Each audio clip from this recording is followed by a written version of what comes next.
बाज़ लोगों के पास थोड़ा अकड़, गुरूर, तकब्बुर ये होता है। अल्लाह ताला ऐसी बलाओं से हम सबको महफूज व मामून फरमाए, आमीन। एक दरख्त होता है, दरख्त, उस दरख्त पे फल जितने ज्यादा हों, क्या बोलो ओ चैनल वालों, ओ चैनल वालों, बात नहीं करो। पानी की बोतल मिल गई, कोई अशरफियों की थैली थोड़ी मिल गई। हाँ, बात नहीं करोगे बेटा। अच्छा, तो जिस दरख्त पे फल ज्यादा हो वो दरख्त उतना ही ज्यादा झुका हुआ होता है, बेशक। और जिस दरख्त पे अगर फल नहीं हो तो वो एकदम खड़ा हुआ होता है। अल्लाह समद। मदरसे के बच्चे, दिल से दुआएं निकली हैं इनके लिए। अल्लाह ताला इनको उलमाए रब्बानीयीन में शामिल फरमा दे, आमीन। बड़े मुअद्दब, बड़े मुहज़्ज़ब, तहजीब और तालीम याफ्ता बच्चे हैं। आप क्या जानते हैं तालीम का मामला? मैं बताऊं, बड़ी मुश्किल से और बच्चों के लिए नसीहत भरी बात है। एक बस्ती जिसका नाम गजाला, क्या नाम है बोलो? गजाला बस्ती का नाम है। उस बस्ती में एक बड़ा आदमी, अमीर आदमी रहता था। उसने अपने घर पे एक आलिम साहब को, एक मौलाना साहब को पढ़ाने के लिए रख लिया। 6 किलोमीटर से वो आलिम साहब उसके घर पढ़ाने के लिए जाया करते थे। मगर एक बच्चा 9 साल का रोजाना रास्ते में खड़े होकर के उस आलिम साहिब को देखता था, उनका दीदार किया करता था। एक दिन आलिम साहब ने देखा, दूसरे दिन देखा, कई दिन के बाद कहा, बेटा तुम कौन हो, क्या करते हो, रोजाना यहाँ पर मिलते हो? अल्लाह समद। उस बच्चे ने कहा, हजरत एक मर्तबा मैंने आलिम की जबानी सुना था कि किसी आलिम का दीदार करना, किसी आलिम का चेहरा देखना, किसी आलिम से मुसाफा करना गोया ऐसा है जैसे नबी पाक से मुसाफा करना। तो मैं आपका दीदार करता हूँ, मैं आपको देखता हूँ। कहा, तुम क्या चाहते हो? कहा, मैं चाहता हूँ कि तालीम हासिल कर लूं। कहा, बेटा मेरे पास तो वक्त नहीं है, मेरे पास इतना टाइम नहीं है जो मैं तुम्हें पढ़ा दूं। वो बच्चा थोड़ा सा मायूस हुआ और घर चला जाता है, लेकिन रात को दुरूद शरीफ पढ़ता हुआ सो जाता है। जैसे ही दुरूद शरीफ पढ़ता हुआ सोया, उसकी किस्मत बेदार हो जाती है। मेरे आका तशरीफ ले आते हैं, आमना के लाल आ जाते हैं, आका अलैहिस्सलातु वस्सलाम आ जाते हैं। प्यारो, पता नहीं आप में कौन ऐसा हो अगर रात को दुरूद शरीफ पढ़ के सोए, किसको आका का दीदार हो जाए। मेरी बहनें हैं, ये ज्यादा अमल के मैदान में रहती हैं, खुराफातें भी ज्यादा करती हैं, मगर अमल के मैदान में भी ज्यादा रहती हैं। जरा सुनो, वो बच्चा उधर सोया, 9 साल की उम्र है, दुरूद शरीफ पढ़ता हुआ सो जाता है। आमना के लाल तशरीफ ले आते हैं और आने के बाद कहते हैं, बेटा तुम दुरूद शरीफ पढ़ रहे थे, तुम नबी पर पढ़ रहे थे, अपने आका पर पढ़ रहे थे, मगर तुमने नबी को नहीं देखा है। कहा, हाँ हाँ नहीं देखा है। कहा, दुरूद शरीफ तुमने पढ़ा, मगर नबी का दीदार कर लो। जिस नबी पर दुरूद पढ़ रहे थे वही आका, वही मुहम्मदुर रसूलुल्लाह तशरीफ लाए हुए थे। ख्वाब में, कदमों पे ख्वाब ही में गिर जाता है, कहने लगता है, आका मैं तालीम हासिल करना चाहता हूँ। कहा, सुनो सुनो, तरतीब तरकीब मैं बताए देता हूँ। कहा, जी सरकार। कहा, तरकीब बताए देता हूँ। उन्होंने एक तरकीब बता दी। सुबह हो जाती है, आंख खुल जाती है, सुबह को फिर उसी दरवाजे पर खड़ा हो जाता है। आलिम साहब अपने घोड़े पर आए, फिर घोड़ा रोक लिया और रोकने के बाद कहा, बेटा आज फिर तुम खड़े हो, क्या चाहते हो? हो? कहा पढ़ना चाहता हूँ। जब इतना कहा बेटा मेरे पास वक्त नहीं है। वो बच्चा कहने लगा हुजूर अगर मैं टाइम बता दूं, अगर मैं वक्त बता दूं तो क्या आप पढ़ा देंगे? कहा हाँ मैं पढ़ा दूंगा। जब इतना कहा है अल्लाह अल्लाह, वो बच्चा कहने लगा मदरसे के बच्चे सुन ले, पढ़ने वाले सुन ले, तुम्हारे लिए भी जरूरी है इल्म हासिल करो। लेकिन सुनो, वो बच्चा कहने लगा सरकार जब आप 6 किलोमीटर यहां से चलते हैं, उनके घर पढ़ाने के लिए जाते हैं, 6 किलोमीटर इधर से जाते हैं, 6 किलोमीटर उधर से जाते हैं, तो कुछ वक्त लगता है।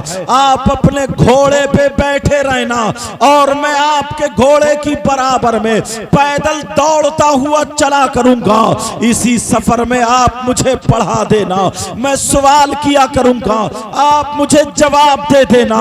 जब इतना कहा तो उनकी आंखों में आंसू आ जाते हैं। कहा बेटा तुम दौड़ा करोगे, घोड़े के साथ चला करोगे? कहा हाँ, मुझे इल्म सीखने के लिए अगर अपने खून का एक एक कतरा बहाना पड़े तो मैं एक एक कतरा बहा दूंगा।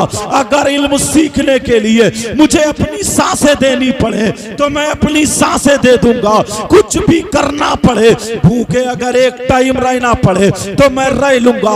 उस्ताद के डंडे बर्दाश्त करें, मैं डंडे बर्दाश्त करूंगा। उस्ताद अगर मारे मैं बर्दाश्त करूंगा, मगर इल्म हासिल करूंगा। अल्लाह अल्लाह, वो बच्चा अब घोड़े के साथ साथ दौड़ता है, घोड़े के साथ साथ चलता चला जाता है। इधर वो आलिम साहब पढ़ाते हुए चले जाते हैं। जरा सुनो इल्म कैसे हासिल किया जाता है। एक दिन नहीं, 2 दिन नहीं, 1 साल नहीं, 2 साल नहीं, पूरे के पूरे 6 साल तक वो बच्चा रोजाना घोड़े के साथ दौड़ता था और इल्म हासिल करता था। अल्लाह को एक दिन वो आदा पसंद आ गई, इतना बड़ा आलिम बना दिया जो उलमा में सरे फहरिस्त है। उस बच्चे का नाम सुनोगे तुम मचल जाओगे। वो बच्चा कोई और नहीं है, वो बच्चा इमाम मोहम्मद गज्जाली है। इमाम मोहम्मद गज्जाली उसका नाम आता है। अल्लाह अल्लाह, आज इन मदरसे के बच्चों को देख करके मेरी तबीयत खुश हुई है कि हाँ हजरत अल्लामा मौलाना सनात साहब ने इन्हें तरतीब भी दी है, इन्हें तदरीब भी दी है, इन्हें तालीम भी दी है। वही उस्ताद अच्छा होता है। पढ़ने को तुम मुफ्ती बन जाओ, पढ़ने को तुम अल्लामा बन जाओ, पढ़ने को तुम मौलवी बन जाओ, पढ़ने को तुम आलिम बन जाओ, पढ़ने को तुम बहुत बड़े बन जाओ, मगर तुम्हारे पास अदब ना हो, मगर तुम्हारे पास सलीका ना हो, मगर तुम्हारे पास शऊर ना हो, तुम्हें उठने बैठने का ढंग ना हो, तुम्हें खाने पीने का तरीका ना हो, वो भी कोई इल्म है? वो कोई इल्म नहीं है। तुम आलिम हो, दाढ़ी कटा रहे हो, तुम आलिम हो, तेरी मेरी बहन बेटियों को तक रहे हो, तुम आलिम हो, गुंडागर्दी करते फिर रहे हो। प्यारे ये कोई इल्म नहीं है। ऐसे तो गैरों को भी इल्म हुआ करता था। अल्लाह अल्लाह, जरा गौर करो, जरा मेरे सामने आओ, सुनो। अल्लाह अल्लाह, मुझे वो बात याद आने लगी है, वो बात याद आने लगी है। अब आ जाओ पीलीभीत की सरजमीन पर, पीलीभीत की सरजमीन पर आ जाओ। एक अल्लाह वाले का नाम शाजी मियां हुजूर आता है, जो ये विलायत के ताजदार हैं, जो विलायत के शहंशाह है। यही ताज, यही शाजी मियां हुजूर है। इनका मर्तबा आप इससे अंदाजा लगा सकते हैं। एक मर्तबा आप वुजू बना रहे थे, एक मर्तबा आप वुजू बना रहे थे, तालाब के किनारे बैठे हुए वुजू बना रहे थे। इन्होंने चेहरा धोया, पूरा वुजू बनाया। जब सर के मसे का नंबर आया तो चौथाई सर का मसा कर लिया। चौथाई सर का मसा करना फर्ज है, मगर दूर से वो मौलाना देख रहे थे जो गैर मुअद्दब थे। वो मौलाना देख रहे थे जिनके पास सलीका और शऊर नहीं था। वो मौलाना देख रहे थे जिनके पास सहाबा की मोहब्बत नहीं थी, जिनके पास वलियों की मोहब्बत नहीं थी, जिनके पास नबियों की मोहब्बत नहीं थी, जिनके पास तमाम नेक सालिहीन की मोहब्बत नहीं थी। अब जरा सुनो, उन्होंने कहा चलो हम इस फकीर को देखते हैं, इसकी टांग लेते हैं, मगर क्या पता था बेटा तुम हाथ गलत जगह डाल रहे हो।